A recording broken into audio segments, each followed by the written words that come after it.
This one trait in a woman is what a man truly looks for when he's wanting to commit to a long-term relationship or a marriage.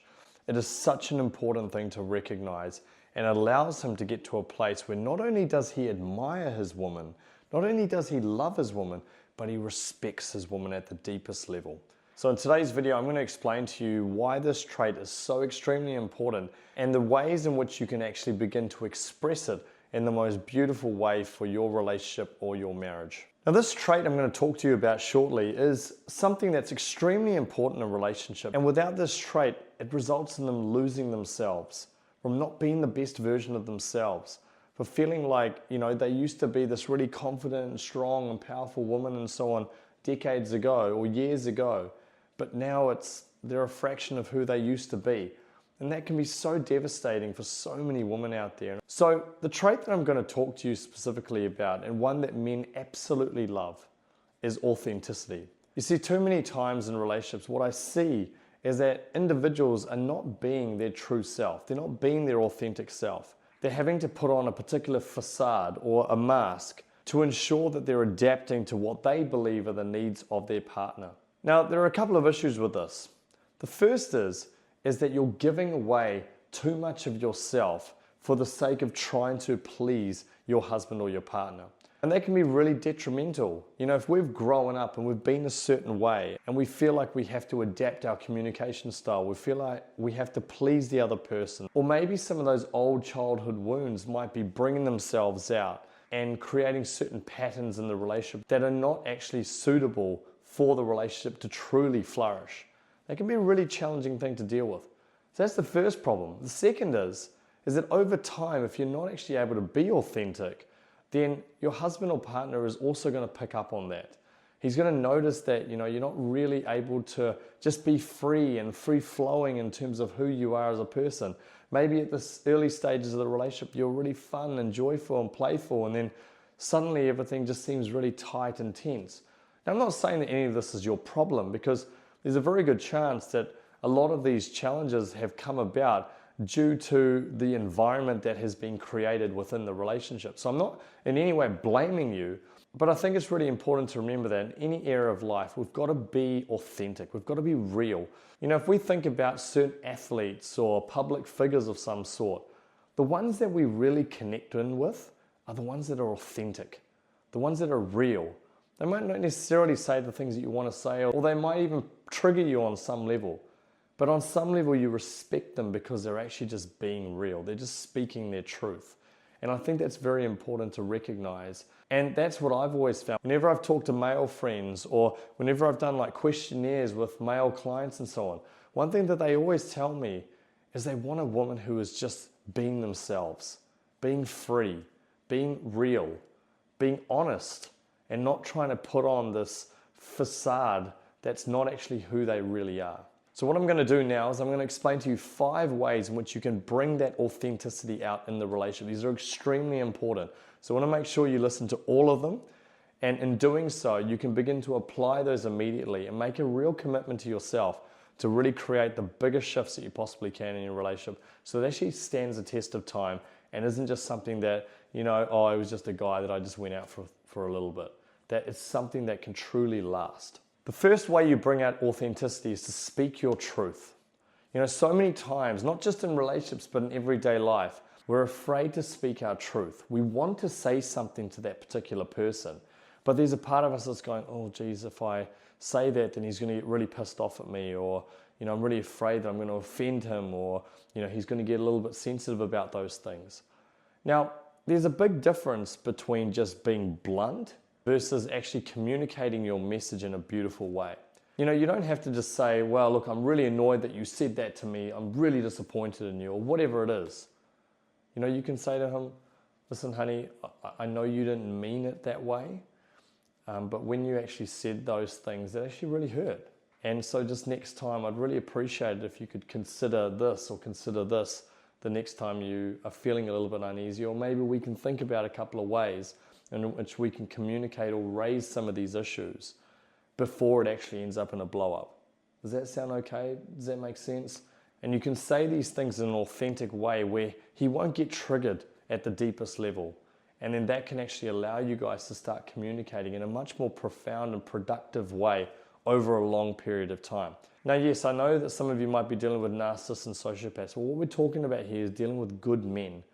Men with high values and high standards who also want to create something sustainable. And what you're doing is you're saying things in a way that are true to who you are, but you're doing it in a classy way.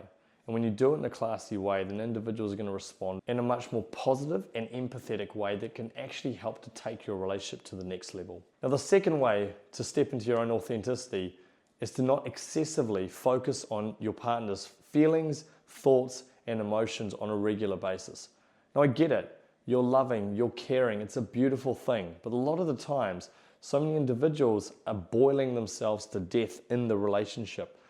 Over time, they feel like they've been dragged down. There's been so much fear. There's so much uncertainty. They don't want to lose that person. And so what do? They're always trying to people please. They're always trying to please the other individual at such a deep level. And what that does is it results in them excessively focusing on the other person's needs and not for themselves. And there's something really lovely when your partner is actually thinking about themselves. I love it when my wife is actually like, look, hun, I actually just want to have a bit of time to myself tonight, if that's okay. I want to watch an episode of Grey's Anatomy or whatever it is. And I'm like, that's awesome. You're actually putting yourself first. That's awesome. And I'll go and, watch my sport or whatever. And that's a lovely thing. It's a really good thing when you can actually start focusing more on your own self and actually expressing those needs rather than just only thinking about the other person all the time. Because what that does is not just in terms of your own behavior, but energetically, it makes them feel really claustrophobic. And that's where so many guys go, look, I just need some space, because it all just feels too much for them. They don't always want to be around you and feeling like you're around there all the time, every single day, 24/7.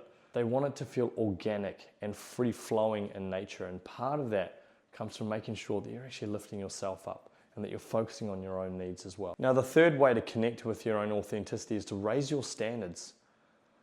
So many people settle for really low standards in a relationship or marriage. I cannot tell you how many times I see this. Whether that's the way in which they communicate with each other, they're constantly bickering at each other and getting angry and annoyed and frustrated and so on. Or if it's letting your husband or partner just talk to you in a really bad way. Or if it's that he just never gives you any time or energy. It's always about the things that he wants to do all the time and never anything about what you do. Those things have to be raised. Those things have to be talked about. It's so important. And I remember talking to one of my male clients. He was talking about a previous relationship that he was in. And he was saying that he was with some woman and he knew that, she didn't really challenge him on much. So he would go out and play sport all the time. He would go and hang out with his friends all the time. And she just didn't really raise any of this stuff at all. And he said it was really interesting that he just felt like he didn't really respect her in a lot of ways because she wasn't actually speaking up.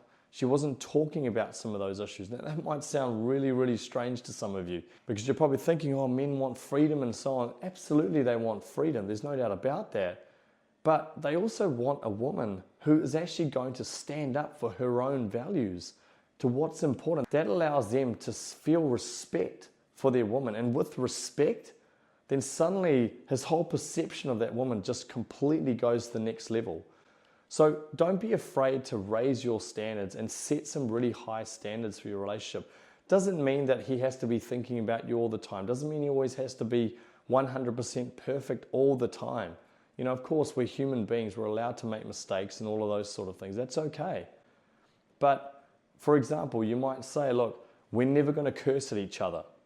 That might be a standard that you set. I know for me and my wife, we never, ever curse at each other. It never happens. Might use those words from time to time talking about things, but we never say like F you or you piece of whatever. It just never happens because that was a standard we set very early on in a relationship. We never raise our tone at each other and go off at each other at any stage because we've set really high standards with how we communicate. Now that doesn't mean that that applies to everyone and it should be that way for everyone. Everyone has their own standards and that's a good thing. So decide what's important to you. Communicate those things. Now he might get a little bit grumbly and so on about the whole thing initially, but it's going to help him to have a different perception of you It's going to elevate his levels of respect for you, and that's going to naturally transition to a higher level of love and admiration for you as a person. Fourthly, know that your feelings matter. You know, once again, so many people just suppress their own emotions, don't want to talk about it, don't want to share those things because they're worried that if they do express those things to their partner, that they're going to get annoyed. I get that. I totally appreciate it. But your feelings do matter. What you feel counts. Now, does that mean that you just absorb yourself in any kind of negativity and so on over a long period of time and never really focus on your own growth? Of course not. You know, you want to work through those things, but you can work through those things together. You can share those things. You can express those things. And I've always said that when you connect with someone at a deep level and you're sharing your emotions and you're sharing your deeper wounds and the fears and so on that you all hold on to, then what happens is you build a bond that's so strong, no one can break that. Unfortunately, a lot of people have to deal with infidelity. And the thing is often it's because the level of connection is deteriorated so much that that person feels like they need to go elsewhere to get their needs met. That's not an excuse, it's just an explanation for how infidelity can often occur. But if you've got such a strong bond and you communicate all those things I've talked about, then your husband or partner is not going to want to go anywhere else because there's going to be a level of depth there that he can't find with anyone else. So know that your feelings matter. They count. They count for a lot, because the most important thing that you do, the most important relationship that you have in your life is not with your partner or husband, it's with you. As you fill yourself up, then that love that you have for yourself can overflow and extend out to the other person. And energetically, really beautiful things occur when we're filling ourselves up with so much self-love. And that's not from an egotistical way where you're just like, I just love everything about me and I'm just such an amazing person. It's not that. It's just a really humble way of saying, I am accepting of all the parts of me. Whether that's all this love that I have inside of me, but even for the shadow, even for the darker parts of you, in terms of sometimes you might get angry, you might get frustrated, you might feel sad, you might feel resentful, you might feel jealous. All of these emotions, believe it or not, as we self-accept, we then step into self-love. I mean, think about it for a second. Think about someone that you love deeply. You know, it might be your kids or, you know, your husband or whoever. You don't love them for just some parts of them. You love them for the whole package that they are. So why should we be any different? Why should we be any less deserving of love for our own selves? And the final way to connect in with your own authenticity is to remember we get what we tolerate. You see, if you're getting treated poorly, not just by your husband, by other people, and that's just what you're used to. Maybe you grew up in an environment where your parents told you that you should be seen and not heard. You know, you have to be really quiet and so on. And so therefore you felt like, a little bit like point number 4, your feelings didn't matter. And so as a result, other people can be rude, they can be horrible to you, they can be nasty, and you just accept it. And that's a really difficult thing to deal with, and I understand that so much. I see it all the time. I've had challenges with it myself from time to time as well when I was younger. And so I really appreciate how difficult that is to deal with. But I want you to know that by accepting those behaviors, we're actually telling them that it's okay to treat us that way and to continue doing it. And that's tough. That's a really tough situation. But I want you to know that you have the strength and the courage inside of you. I know this in my soul. You have it to be able to break that pattern, to recognize that you deserve the absolute best when it comes to being treated well, treated with love, dignity, respect, kindness, compassion, empathy. You deserve all of that. And if there are certain behaviors that are not good enough, you need to absolutely communicate those things. Once again, it doesn't have to be in a domineering or controlling way or an aggressive way. It can be done with calmness. It can be done with love. It can be done by speaking your truth, but sharing it in a way where you can be firm and know that that message is actually penetrating that person. And it is so important to do that, because if you don't, once again, those patterns will just continue on. You'll feel hurt, you'll feel frustrated, you'll want him to change, but because he's so used to operating in that way, then he's unlikely to create the shifts that you're looking for. It's really important to do that. And I'm not even in any way blaming him at all. And I'm not even blaming you. I just think sometimes a lot of these patterns just get established based on the way in which we come into a relationship. Everyone brings their own challenges into a relationship and effectively creates this third world that only you two know. You've got to understand and recognize those patterns and start to create those shifts. And you absolutely have the power to do that. So I hope this all makes sense. Authenticity is such an important trait to embrace, and when you do so, your husband or spouse is going to connect in with that. They're going to feel such a deep level of love and respect for you. And from there, those foundations are often unbreakable. You can really create something that's sustainable over a long period of time. I hope this all makes sense. If you've liked this video, make sure you hit that like button below. If you want to get more videos like this, hit that subscribe button. And do let me know if you've got any comments or questions or takeaways. I always love reading the comments, so I'll make sure to respond to every single one of you. And if you want to learn the 4 traits that men find wildly attractive, click this video below. Thank you so much. God bless, and I'll talk to you in the next video.